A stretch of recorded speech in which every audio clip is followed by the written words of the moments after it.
الله أكبر. المنتخب اليمني يسجل الهدف الأول على المنتخب السعودي بإذن الله. مفاجأة في المجموعة الثانية بإذن الله. الفوز يا نسور سبع. اعطيني اللقطة يا مخرج، اعطيني إعادة الهدف. يا لها من مفاجأة، يا لها من بداية، يا لها من رأسية، يا له من هدف.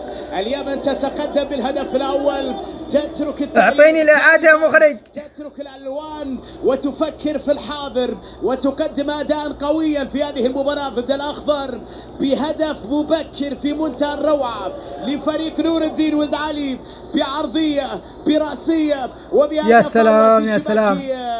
عبد الواسع المطري يا عدي. مين اللي جاب الهدف؟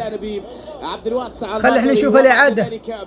رضوان هارون الزبيدي وتسجيل هارون يا هارون. هدف اول في شباك العويس اللي هو في الاصل مدافع. هذا هارون يا رب. لاعب فريق الحالة. الفوز الفوز يا رب.